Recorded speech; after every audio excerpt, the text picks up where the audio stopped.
While we sleep, the guardians of the night take to the streets, having said goodbye to those they love.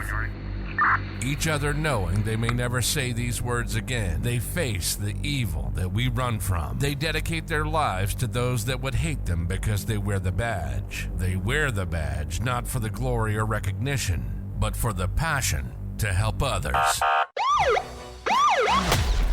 This is the LEO First Podcast. We'll talk to the men and women in law enforcement, those that have retired, those that keep the prisons secure, and anyone who's impacted by law enforcement. We'll peel back the curtain, and you'll get the real stories, the good, the bad, and the ugly. Every law enforcement officer has a story to tell. Get ready to hear from the men and women who put their lives on the line every day for their communities and their country.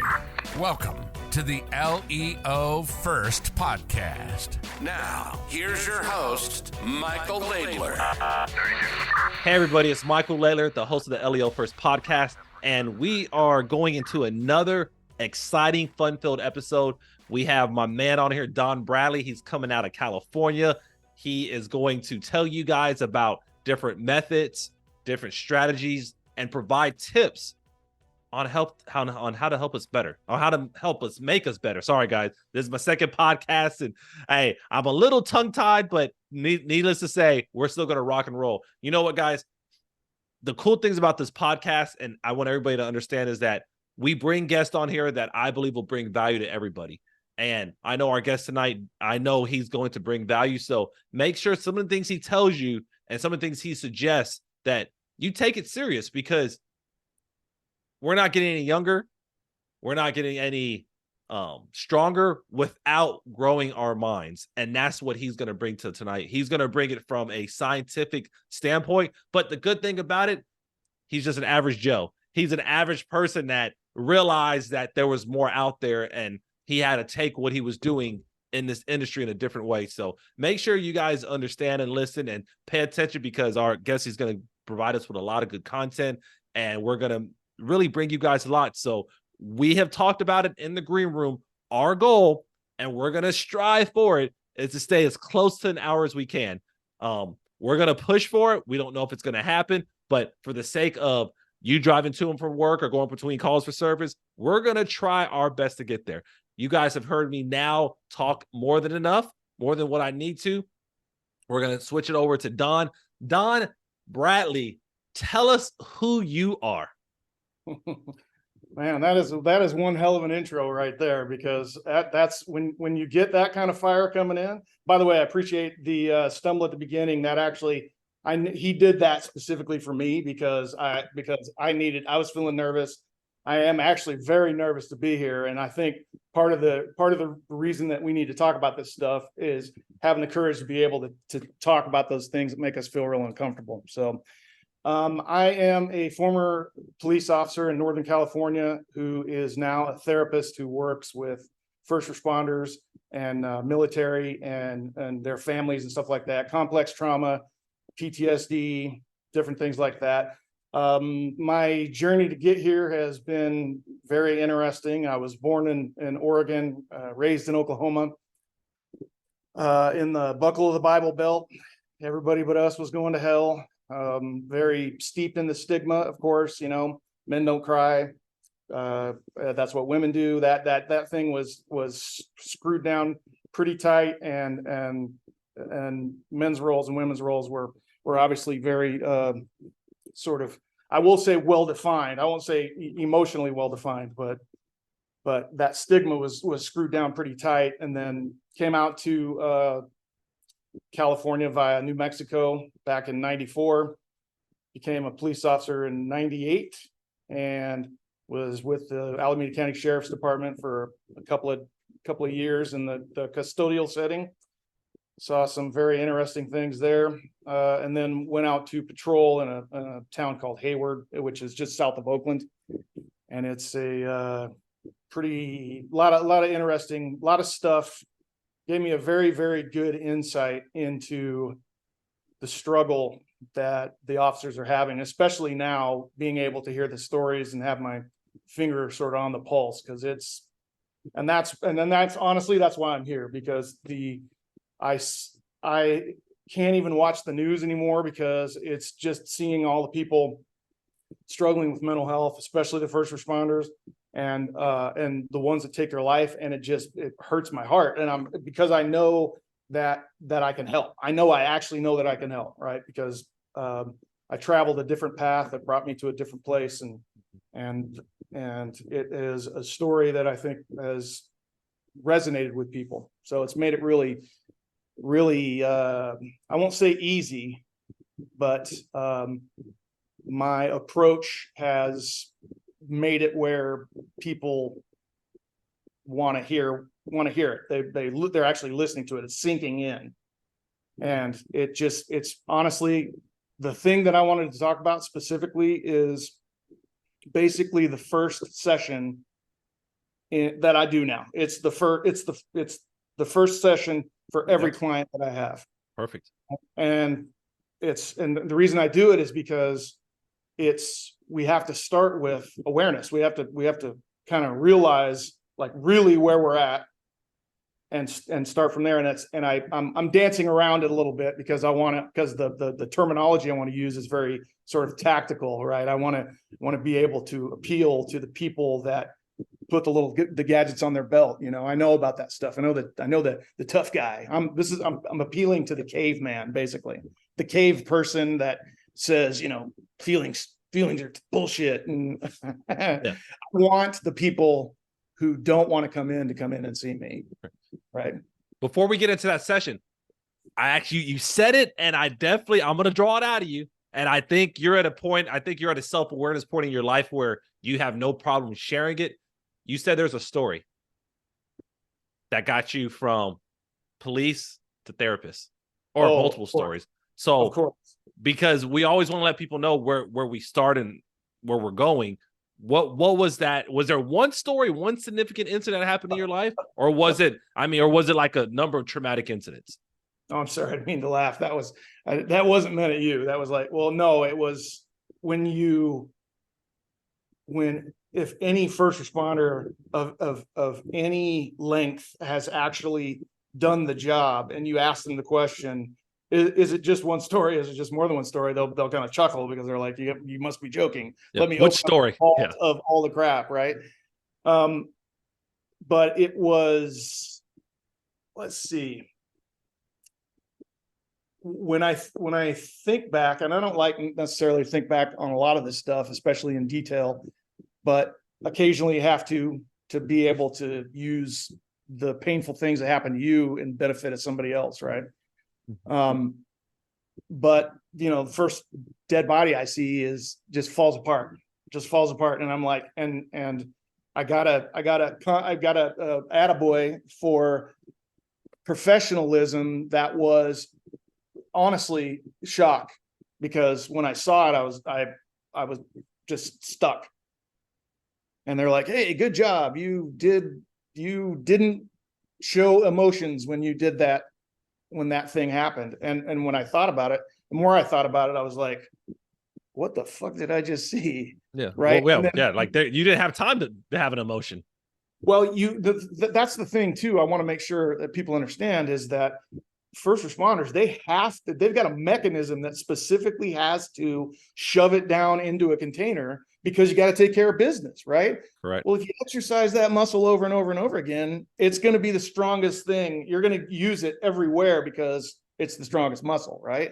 And so, you get so used to pushing it down, right? I told you I take the stigma from Oklahoma, and I come out and it's California, which is different, but the first responder mentality the stigma is very, right? You can't, you don't, it's embarrassing. It makes you weak. It's all that stuff. Right. And it's, although it is getting better, it's still very pervasive. And when it was happening back when I was going through it, it wasn't even happening. So let's see, 2006, I got injured, got a nice little parting gift in a domestic violence restraining order incident where This story is so ridiculous. This woman calls us and says that she's got a restraining order against her husband and that he's there. That's how it's delivered to us. Okay. My partner and I, we make contact with the lady. She's standing out front. The house is completely dark, except for one small room where the guy is at. We make contact with her. After a lot of ridiculous nonsense talk, we get to the idea that she and her husband or ex-husband have been smoking crack all day. And now they got into an argument. And so she whips out the paper and says, now I want him arrested. And it was like, rose-colored glasses came off way, way, way before then, but the universe keeps up trying to slap those rose-colored glasses off in the, to how dare you even try to put rose-colored glasses up, right? Mm-hmm. So my partner and I make contact in the house. We search the house. He's in this little half bath, and you can hear him inside the bathroom clicking a lighter. And so she said he was in there smoking crack, and so I knock on the door, told him who we were, said, come on out. He goes, are you going to arrest me? And I said, yeah, we're going to arrest you. I mean, I'm not going to lie to the guy. Yeah, be honest with him. And so he said, then I'm not coming out. And, so we used our force continuum, one of which did not work. I'm not going to mention the device it malfunctioned. Yeah. Ended up having to go into the bathroom to get the guy. He was standing in the back, just puffing away. Right. There was like sliding glass doors. Now, mind you, you have to understand that when somebody does crack, they're not exactly of the most right mind. Correct. But when I went in to go try to get a hold of him, he tried to run past me. It was not a space you could have run past. It was about this much. Knocked the doors down, slammed the door behind him. It was me and him. We're fighting. He was a small dude. It wasn't really that much of a fight, but he was pretty scrappy considering that he had just smoked crack. Correct. Yeah. Yeah. It gives you some strength. And knew he was going to jail. Right. Yeah, so it's a little fight in him. Right. That's reality. People don't know that. People don't know about the energy they get when they're on drug. People don't. And when we're not trying to hurt them. I got another story that will just blow your mind. But so anyway, I'm in the bathroom with the guy. My partner's outside. We're wrestling. We can't, and then I wrestle him down to the ground where he's against the door, and my partner can't get in there, and we're wrestling. Finally, and he's kicking like crazy, and I'm like, I don't want to shoot this guy. I didn't want to shoot the guy. I had every right to, but and it wasn't like I'm sitting there going, I wonder whether I can or not, and I'll explain exactly why that doesn't happen. It was sort of like I didn't get into that situation thinking I was going to have to shoot somebody. Right. And so you got to work over a lot of stuff that's happening. Well, so I decide that I'm going to think about using a baton or strike to be able to actually disable his legs, because he's trying to kick the shit out of me. Right. Mm-hmm. And so he almost gets me in the nuts, and I was like, okay, this has got to stop. So I pulled out my flashlight, the metal flashlight, hit him as hard as I could, right across the shin, broke it, didn't even phase him. And then when I hit him, it broke the humerus bulb off my arm and cut up the nerves. And I just dove on top of the guy, told my partner I was hurt. He was kicking the door open like, a couple of inches after a while, and then just pinned him down, and finally was able to let me out of there. And then so that was not fun. Ended up having 2 surgeries on this. Got basically addicted to pain pills and alcohol. I was drinking very, very seriously, and not talking to anybody because I wasn't allowed to, or it's like you just felt so trapped by that, and I was taking it out on my family. It was hell. It was a hell they didn't deserve. And so, and then went through, I was miserable. I was just absolutely miserable. There was a lot of things going on at home too, and having some relationship problems. Ironically enough, with someone who does the same exact job that I do now, a therapist, a marriage and family therapist. Yeah. Right. That's the irony of all ironies, right? But I've learned a lot from it. And so when I was going through that, the workman's comp process was terrible, was probably the worst thing, because when you're out on injury as a police officer or anybody, first responder, if you're out on injury, you feel like the most worthless person on the planet, because, and the worst part about it is the frontline guys, the guys and gals who aren't hurt and aren't having to deal with that, right? When they don't come and visit you, I didn't understand that. I got so angry at why people wouldn't come and visit me. I was like very needy of their quote unquote friendship. And it hurt that they didn't show up, So I was struggling, drinking every day, pills every day, smoking weed every day. And got into a really dark spot, ended up getting in some trouble that I couldn't account for, because I said this happened, they said this happened. I was like, I don't remember that happening, and got in trouble for it. And I was like, okay, and then I was out. And once I got out, I was like, what the fuck am I going to do now?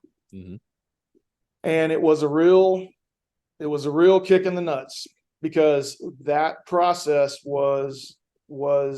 it basically made me do everything I'm trying to relate to everybody else now. Like, it forced me to do all the things that you shouldn't have to force yourself to do. You know what I mean? Like, yeah. Because the things that need to be done are not that difficult on paper, if that makes sense, right? Because it's not an intellectual process, it's an emotional process, right? You get what I'm saying? Yeah, no, completely, yeah, no, and I'm with you. No, and it's like you said on the theory is like, hey, take some time off, go through the process, we'll get you back on duty. But everything else that comes in between, you're right. It's hard to measure the emotional side that happened, the toll that it takes. And your story it's where we've heard several of our peers talk about, and it's led to other things that we don't want. And that's why we're here tonight, to kind of share that stuff. That's why I wanted to hear. That's Donn. This is why I want you to share your story, because I know that it resonates with a lot of people that are listening, or people that are not in law enforcement, because that's the human side. Like, you go to a call for service, you get injured, now you're out, but everything else is going downhill, and there's really nobody, especially back when this happened, to kind of help you with this process. And now it's cool, because now you're the one helping people. You're not gonna do it yourself, right? Because that's the thing, is that something bad had to happen so terrible that you were forced to do it. And that's basically what happened. I mean, I can't make excuses for the things that happened. They happened. I gotta take my lumps, right? But when I got, so before I got to California, I went to school at University of Oklahoma, go Sooners, and got my degree in psychology. And so I had it, but at the time I was like, I don't know what I want to do with it. I don't want to sit and listen to people's problems all day, which is hilarious now. But then when I went through all this stuff, I was like, what am I going to do? I had this sort of, come to Jesus moment, as it were. And the light bulb went off, and I was like, well, I have this degree in psychology, and I went through this absolute hell, 1 + 1. And I was like, of course, why would I not do that? And so as I started doing it and started going to school, school was probably one of the toughest things. I could tell you stories that would make your hair curl again. And it would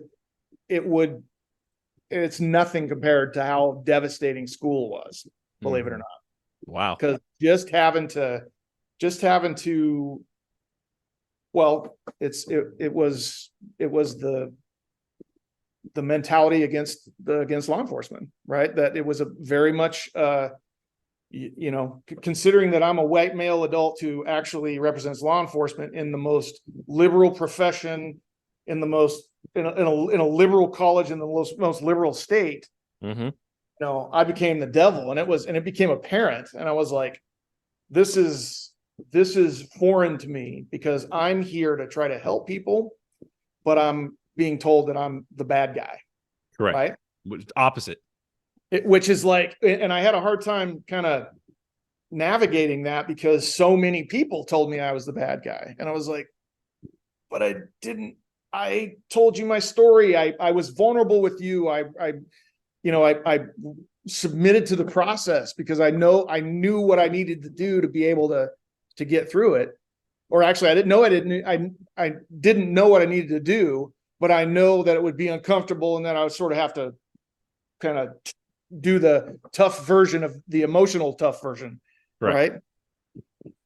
But man, they did a number on me. It's the specific thing that I refer to. There was ironically a cultural competence class where they were very, very, very negative towards police officers. And I'm just like, and after some of the slides went by, I was like, I felt myself getting worked up, and I was like, I need to leave. I need to go out of here. And as soon as I walked out, the teacher chased after me and said, "What are you doing? Why are you doing this?" And I said, "Well, I actually like the cohort. I don't want to damage it by saying something heated because of what's being said in here and the disagreements that I had." I said, "I want to be better represented by calming down, coming back and doing that." And the teacher was like, "Oh, okay," and let me go. And I came back the next week, and I told the teacher, I was like, "Hey, I'd like to say something to the students," and just kind of let them know what happened last time. Told them about the whole, I told them about the things that were said in the slides about the police officers, how it felt to me, how I, worked with people across the spectrum, good people that were just trying to do right by the world and all this kind of stuff. And I said, I felt like that was very disrespectful. And I said, when it landed on me, I got very upset, and I didn't want the upset version of me to be what represented what happened. Right. I was very eloquent. And I said, I apologize. That was not my intention. I want to keep an open dialogue. The moment I stopped, it was, "You're a racist. You can't believe that we allowed you in our class. Wow. This is terrible." And I was like, "Did you guys hear what I just said? Did you?" And what's the funny thing about all of this stuff, and that was devastating. That really hurt me, because the next week when I showed up, because I'm always the guy that showed up first, right? I'm the old man they're all the young kids. I show up. Where do I sit? I sit in a place that's the farthest away from the door, all that nonsense. Yeah. When I get there, everybody sits on this side of the thing. Wow. They don't even sit near me. And I was, and that really, be perfectly honest, I know there's everybody out there be like, "Well, fuck them," right? But when it comes down to it, I was hurt. That hurt me a lot, because I'm just like, hey, I was just trying to help people. What is this is messing with my reality, right?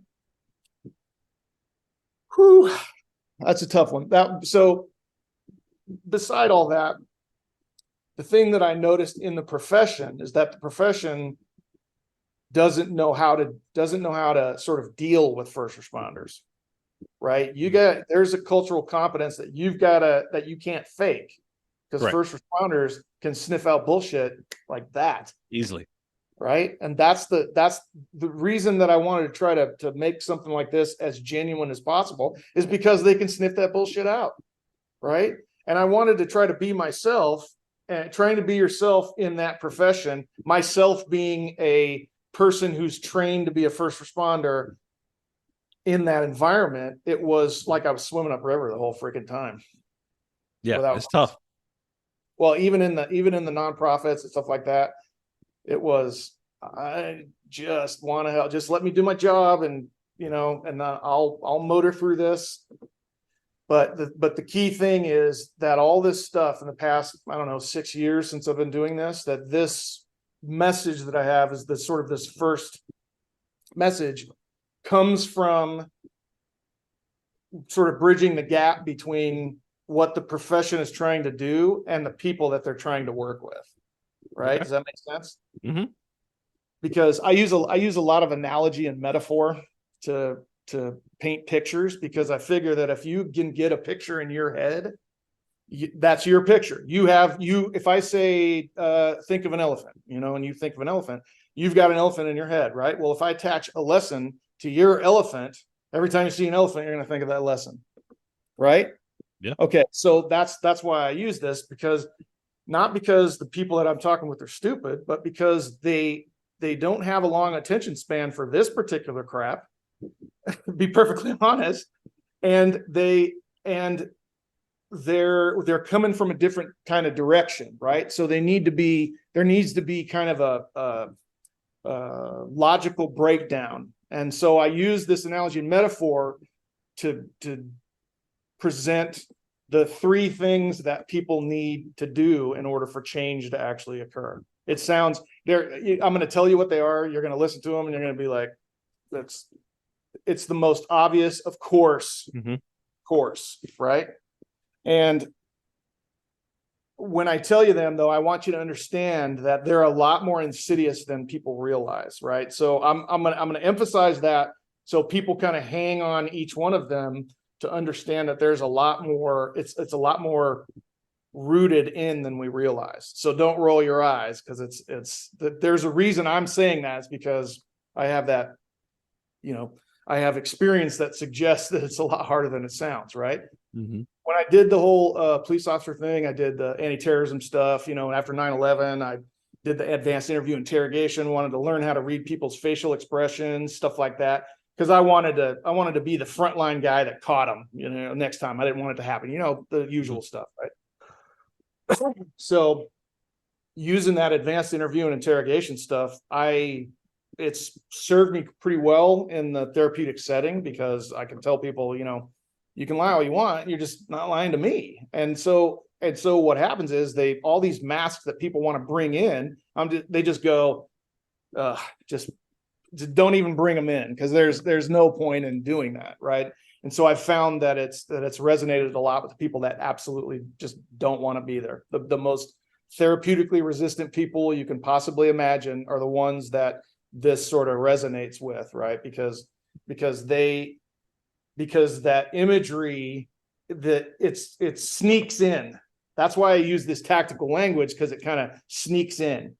It's got to get past that first line of defense, right? Everything that we're trying to do in this mission is get past that first line of defense, the thing that keeps us out of it, right? So reason I say that there's three things that have to happen, right? You have to acknowledge that something's going on, right? If you've been depressed for 20 years, it's not who you are, right? You have to acknowledge that you're depressed, right? Then you have to accept the level to which that thing negatively affects your life.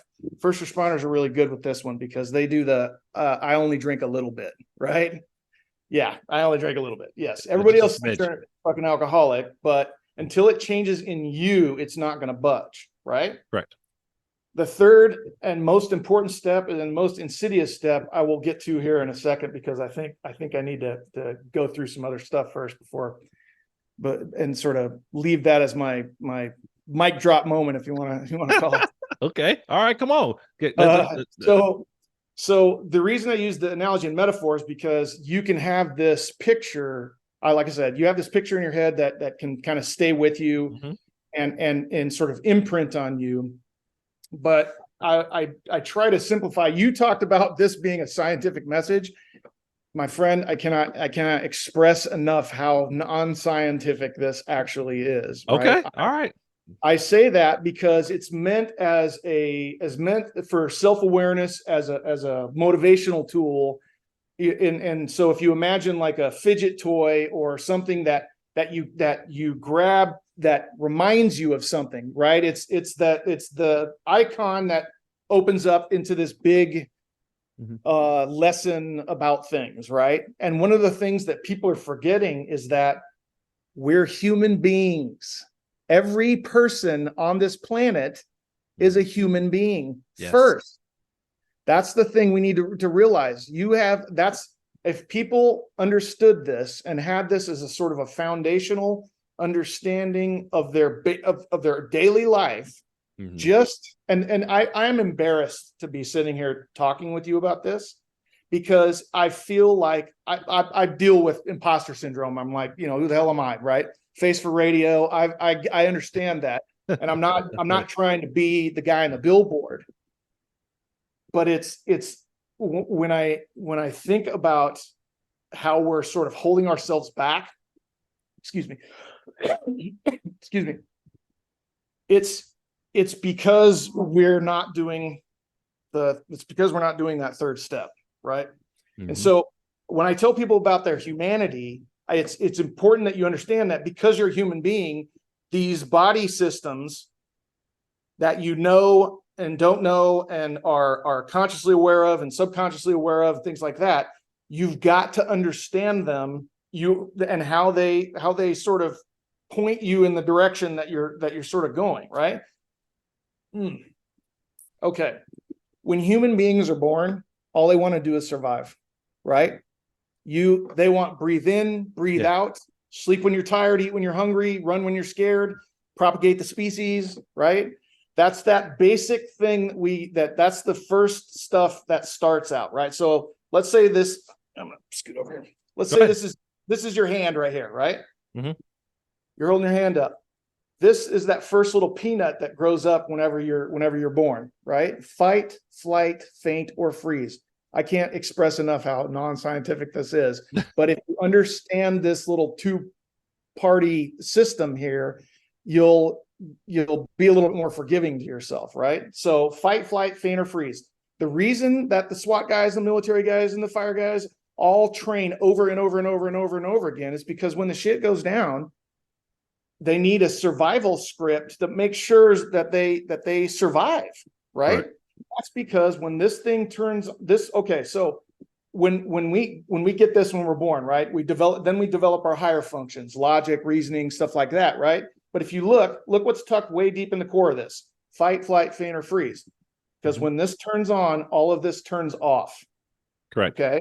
So if people Makes understood, like when they get into these moments with their significant others and these life and death situations, they all activate the same system.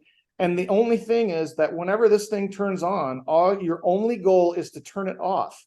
So imagine a couple fighting, or the couple gets into a conversation, somebody says something, you've stopped communicating right here. You've stopped.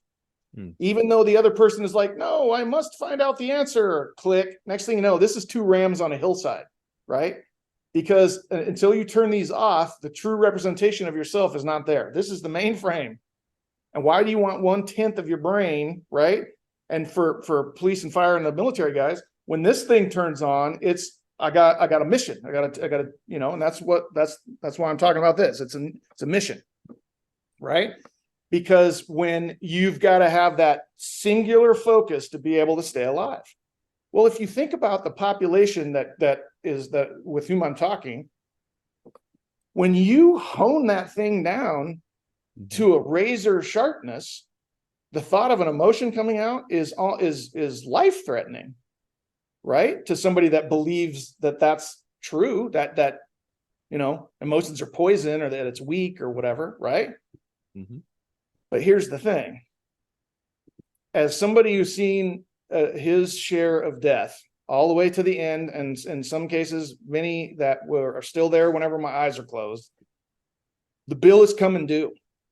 The emotional bill's coming due. And so best to pay it over time and actually have a good, fun, healthy, positive life rather than thinking that you're protecting everybody, building this huge Mount Everest pile of shit, and then having it crush you at the end or before then. Mm-hmm. Right? Do you get what I'm saying?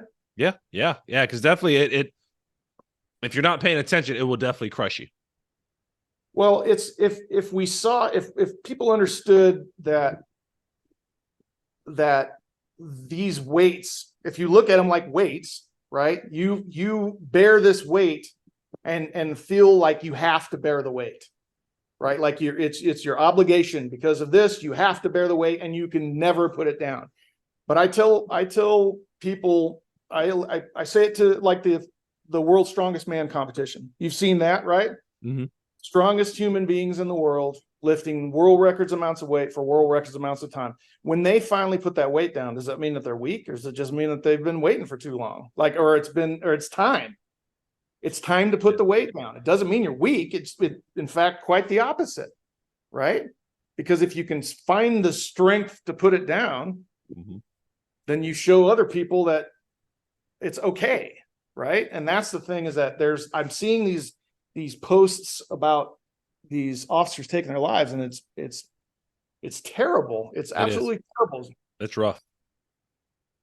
And I basically just wanted to do something about it. This is the message. This metaphor and thing like that. It's the whole point is to remind you that you are a human being, and that when you get into these situations, when you experience these floods, that's a normal thing that happens as a result of seeing things that human beings are not supposed to see, right? Like these terrible scenes. And it's like, okay, yes, I know you're a badass. You're taking care of it. The person who's not feeling this, it doesn't bother them. They're like, yeah, whatever, man.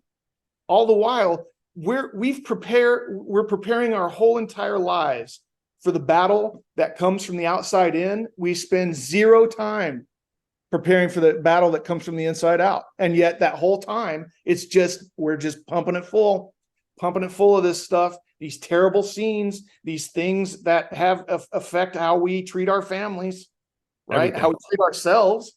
Yeah, everything. Right.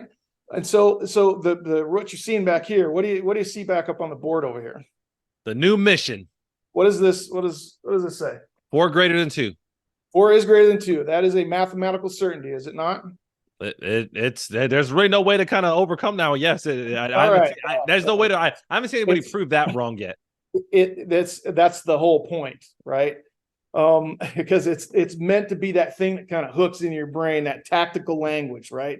We're on the new mission. I need people to be on this new mission with me. I cannot stress enough how much lives are at stake. I could barely get out that saying that right there, because we've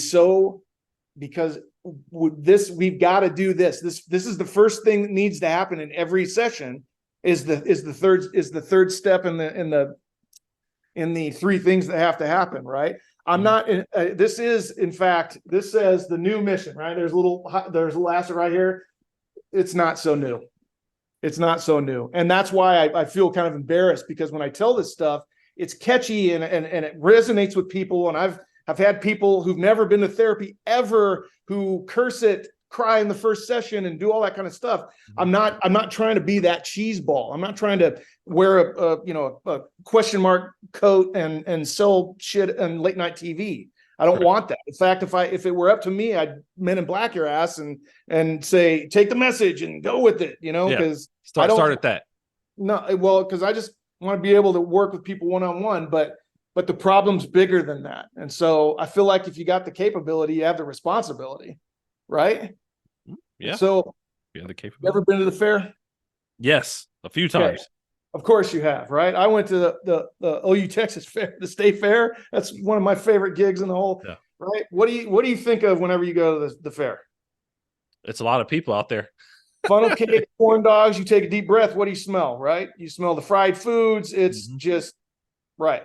Okay. So do you remember those water guns where the horses are chasing each other? Right? Absolutely, and it's kind of like squiggly. Right. Yeah. Okay.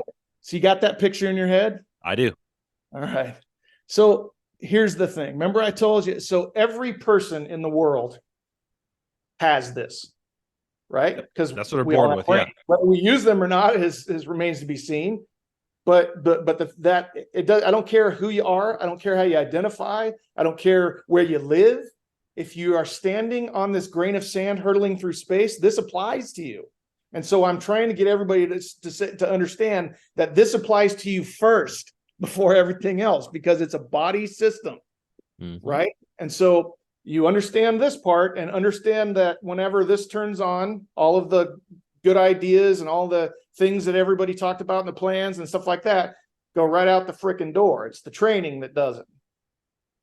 Okay. And so when I tell you about that picture, right, I want to tell you that all human beings basically have 4 horses that pull their life. That's like they're in like a race to pull their life. Right. And and every horse needs to basically pull. Otherwise, your life is imbalanced, and you'll be picking up some nastiness along the way, right? Absolutely, yeah.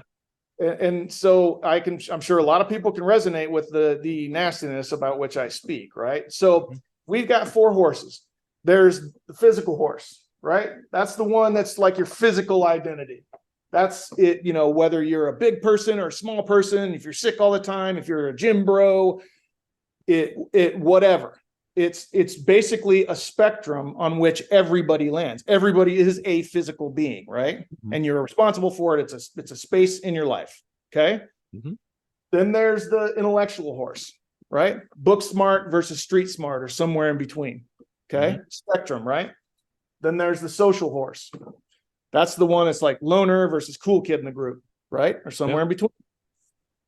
And there's the emotional horse. We'll get back to that one. Okay. So everybody has this team that pulls their life. Bang, the gun goes off, right? We go and we try to find sorry about my visual aid here. We go and we try to find our identity, right? They take off. We go and we're doing the best we can. Then next thing you know, we find out from this one, the emotional horse, we're either society or a family or both tells us we're not allowed to feel those feelings. That horse basically goes back and says, it just gets welded behind that gate, right? And the rest of the identity has to be found here in your physical, your intellectual, or your social, right? When things get difficult, what do? You physical work out, or you fight, or something like that, right? You express it physically. When things get difficult, you intellectualize. Cops are great at that stuff, right? Logic. I can give you all the solutions to your problems, but right, because I'm smart. My intellectual brain will give you here, but I don't got this. This is where I'm coming up short, right? Okay. And then when things get difficult socially, what do? Choir practice, right? Yeah. That's the only therapy we'll go out and do, because I need to be able to tell somebody, hey, in my head, I'm going, hey, that really messed up thing there that's making it hard for me to sleep. I'm going to tell you about mine, but I'm going to joke about it. And I'm going to wait and see if you'll tell me something that lets you know that you're as screwed up as I am about that. But if I don't, then I guess I must be just a pussy. Yeah. Right. If I don't see something in you that suggests that it affected you too, then that must just mean that I'm weak. What a crock of shit. It is. Tell people what choir practice is, just in case they don't know. Well, I'm sorry. Choir practice is basically the after shift drinking, off-gassing moment where everybody just, basically brings a case of beer and drives home drunk, be perfectly honest. Unfortunately. Yeah, you're right. And it happens a lot, unfortunately. It does happen a lot. And unfortunately, there was one particular shift, swing shift, where we had choir practice. It was a rough night. I mean, they were all rough nights. And we were having choir practice for quite a long time. And then we went and we had breakfast, or a couple of us went and had breakfast. And then by the time I got home, I got a call that said that one of the people in the choir practice had died in a car accident on the way home. That's tough, Donn. That's tough. Well, and the thing is, that's what happens when you do that stuff, right? And that's reality. It is reality. I hate to be a callous asshole, but that's that was terrible. Yeah, that's why we're trying to get away from that. That's why I wanted you to emphasize the point of choir practice. I mean, I know what it means, and a lot of officers do, but sometimes we forget the reality of what comes from that, especially if you have a heavy choir practice. Well, it's when is it not? Because honestly, when you have days like ones we were having where you're seeing some of the stuff we were seeing, you're amped up, the car chases, the foot chases, the stuff like that. Everything. You're amped up, and to stack poison on top of that. I mean, I didn't know it at the time. I'd be like, yeah, hand me a beer. I'm worse than that. But to be able to take the poison of stress and then stack on the poison of alcohol on top of that is just like that. Just not smart. Yeah. Right. I like that phrase. I like the way you put that one. That was really, really good. Well, so your team's pulling your horse, your team's doing all what it needs to do, right? So, but this emotional horse, it ain't running. Okay. But here's the deal. So we're stacking all the stuff up like a Mount Everest pile of shit in front of that emotional horse, right? We're stacking it up because if we're not dealing with it, it's not going away. It's just basically going, oh, you're not dealing with it now? Okay. And put it back over here. And it just starts stacking up, right? Until one day, all those other three mechanisms, they don't work. They don't work anymore. That's because they weren't working to begin with. This is the thing that needs to kick out, right? That's what needs to water. Well, it needs to. It's you have to understand these are thoroughbreds. Those top three they're thoroughbreds. They're jacked, right? Because they've been taking care of your business for a long time, and they're bullies, by the way. They're bullies in everybody, not just first responders and military. They're bullies in everybody, right? Because here's the thing: when these don't work anymore, and this thing starts kicking about, kind of saying, I gotta come out, right? Well, this Mount Everest pile of shit, that thing kicks it open, looks, and goes, oh shit, you got to be kidding me. They can't deal with the thing that kicked open the gate, much less the Mount Everest, the pile of crap that they've got to deal with. Now, keep in mind, this one's a baby, right? And I'm talking about this is the metaphor for sort of emotional awareness and intelligence, right? Or the thing that you allow yourself to be. If you're an emotional being, but you tell yourself that that's a bad thing, that's going to get stuck behind the gate, right? And so it's when you realize that you're looking through this baby's eyes at this insurmountable thing, it makes sense why these guys are blowing their brains out. Be perfectly honest, because I'm like, okay, yeah, if this is not an option, and you get to a point where, I mean, like literally, it's just not an option, and you get to a point where these can't help it anymore, then yeah, that's what I'm not surprised. And so when I hear about somebody doing that, I'm like, no, please, just let me. I'm not going to even try to talk you out of it. I just want to let you know, hear this, understand that this is what's going on. Let me hear that story. I'm not, but let me just give me that to be able to explain that. Yes. That, right. Because if you can get that wedge shoehorned into your head, right. But the only way you're going to shoehorn it in is with the third step. And that is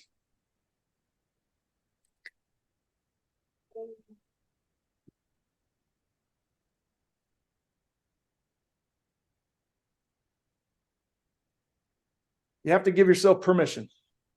You have to give yourself permission to act on your own behalf. You would not believe how many people come in there and just say, I understand intellectually what you're telling me. Yeah, of course. But I don't understand what you mean by giving this permission. Giving this little doe-eyed thing looking at this big, huge pile of crap permission to be scared at what it's got to do, at what it's got to sit and deal with and all that kind of stuff. Give it permission to fall down and get back up and continue forward. Have you ever seen anybody jump to the top of Mount Everest? Not besides maybe Superman. I don't know. Outside of that, no. And that's only on TV. Well, but that's the whole point, is it's small steps and a Sherpa, somebody to help guide you up that and let you know that this is the process and that it takes some work to kind of get to understand, right? And that when you start, give yourself permission to feel the full version of the thing that you ignored back then. Mm-hmm. Because that thing is sitting back there as an ulcer. It's sitting in there as pain in your back, as migraines, right? There's a book called The Body Keeps the Score. I don't know if you know about that book, but really good book. Write that down. The Body Keeps the Score. Yeah, The Body Keeps the Score. Body. I'm gonna get that one. Yeah, that's what this is. That's what this whole thing's about, right? That when I said 4 is greater than 2, when you get up to the cruising altitude of your life, you get into a lane that gets real easy to just stay in, right? Because change is really difficult. Okay. Because especially when you think about what first responders and all that ridicule for all the mental health stuff that's still very much out there. It is. That they still have to go through that scrutiny, that not only the scrutiny by other people, but scrutiny by themselves, right? When you go to change, there's going to be a lot of sort of internal strife that goes along with it, right? People are going to come to you and say, what's wrong with you, right? Like, this is something that's different, right? You're taking these steps, you're doing these things. But the whole reason, this is the thing that you keep in your hand and you hold, it's like a keychain. You have to remember that you're doing it for yourself, not to them. This is a process you're doing for your family. You're doing it for your future. And the thing is, if you don't give yourself permission to let this guy out and deal with the shit he's got to deal with, then it's you may live your full entire life. But I've been at the end of some people's lives, and that's where it pushes all the way up to. So I just say you owe it to yourself, your heroes, and you do work that people can't possibly understand. So for the love of God, please do this for yourself, because you can't drink from an empty cup. You know, it's so amazing how you broke this down, and hearing it from my side and being in this industry as long. I told you this on our phone call a couple of weeks ago. I've never heard it broken down like this. And even this was even more in depth on what you told me before, and just the concept of the horses and the emotional one being left behind. It's important for our viewers to know that this is reality. Like, this is real stuff. This isn't like, I thought it was gonna be more scientific just based on the way it sounded, but this is just like regular. Like, this is how we really function. Like, no, it's not like, like in a sense of this is how like we really react to situations, and we hide our emotional levels because we just don't nurture it. We don't give ourselves permission, like you said, to be emotional. And then we're letting these thoroughbreds of physicality, intellect, and just we allow them to take over. Right. And we don't think about it because that's what we're bred. Like you're saying, like, you grew up in Oklahoma, and you said this very early on. You said men don't cry, women do. And in law enforcement, it's more law enforcement officers don't cry, the citizens do. Right. Civilians. Civilians. Yeah, civilian citizens, the people that we serve. And it's easy for us to take that because even in academies, you're taught that. And I believe that academies are trying to shift away from that. They won't completely, because you still have to have a little bit of a side on you that's dominant, especially when you're dealing with criminals or suspects. But you have to know that it's okay to have emotions. And the way, like I said, Don, the way you outlined it, I know people are going to rewind this or go back, however they do it, and listen to it multiple times, because this can easily be taught to anybody. Like, it's like, even if someone just watches the audio, they can easily picture in their head. That's the whole point. I wanted to appeal to the every person that does it, right? Because and you did. It's not meant to be patronizing. It's meant to appeal to this. It needs to be understood by this, so that we can go, oh, right, I need to turn this off because I'm about to call my wife the C word. It's like, no, okay, yes, let's not ruin my relationship that way. It's just about understanding the simplicity of this thing that would make it's the color in the painting, man.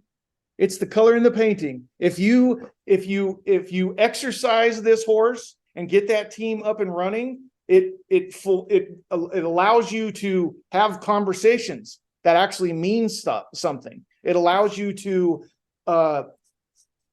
see the smile in your kids' faces and not have it feel like a burden, like you're always having to sort of keep this on to protect everybody. You got to turn it off every once in a while. It's not meant to be on all the time. And then so the thing I tell people at the end usually is there's a rebound effect, and you need to understand that it's completely normal. And the rebound effect is if you hear some of the stuff in here and you're like, that kind of resonates with me. If it resonates with the person whose horse has been stuck behind the gate, you got to understand, like I said, these three are bullies, right? And so if you wake up tomorrow and you're all of a sudden you're like, really gruff and grumbly or sad or whatever, and it's like, where the hell did that come from? Well, these three are going, hey, what the hell are you doing? We've been protecting you your whole entire life, and now you're going to let this little bitch out? Are you kidding me? Mm-hmm. Right? And it makes you feel shame for doing all this stuff. And it's like, no. That's why you talk to your Sherpa. We'll throw a thing over your shoulder and give you an oxygen tank, and we'll get your ass up there. Stop looking at the top. Look at your feet. So for you, and we're coming up on that hour. We might even be there. I think we're slightly off of it. 2 minutes. Yeah. So quickly, how has this method changed your life? Well, what I realized is this is excavated out of me.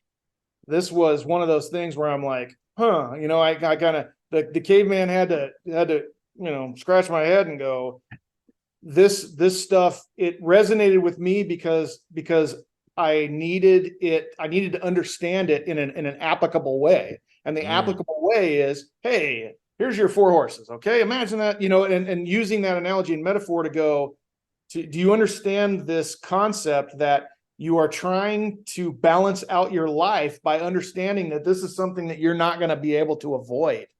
So rather than ignore it and have it tear a swath through your life, lean into it, find out who you really are, enrich your life. Like I said, turn the color up on it. And get what you deserve. Honestly, get what you deserve. Mm-hmm. It's yeah. We're gonna leave it at that because you hit it. I don't need to summarize that. They got it.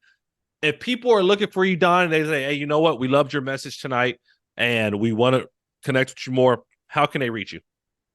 I can be reached at Therapy with Donn, DONN. Or 925-446-5724. I am a therapist out of Northern California. I will do my best, but I'll help whoever I can. So I'm just trying to keep the wheel spinning. And with all the technology, do you do telehealth or telesessions?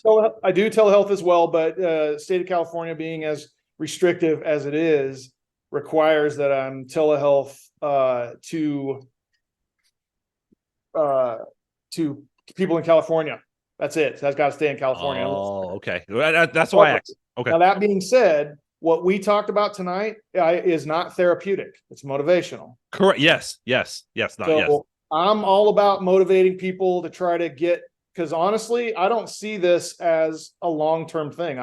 I'm very no nonsense, right? It's like, hey, we're in here to get from A to B. So let's do it, right? Mm-hmm. And so what I find is that when people kind of understand this message, they don't necessarily need me. They need to have just sort of told themselves that they can start taking that step. I help them take that step, and then they go wherever they need to get supported elsewhere. Okay, perfect. All right, so you guys heard it. Reach out to him through his website, or he gave you his number, and connect with him, and he'll get you through this process because he's motivating. He wants you to get better. That's why he does it through his own life experiences. If you're a first responder or somebody in the military and you are struggling, please, I beg you to reach out to me, because I know you think that nobody understands. And I'm not saying that I don't understand your situation, but I guarantee you that I'll give you an opportunity to really tell what the message that you want to tell, because I will be paying attention.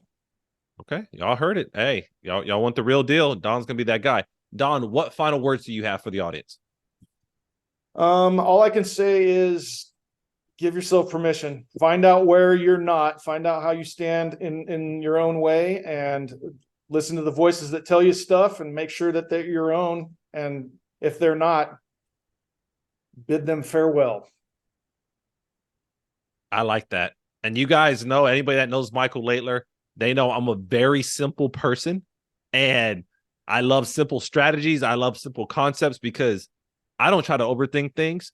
And what Donn gave you guys tonight, it's very simple and to the point. And once you understand it, you don't have to have like this magical epiphany to apply it. You just got to know what's going on. And that's what I loved about how he presented it and what he told us, because a lot of times we're trying to overthink how to get better.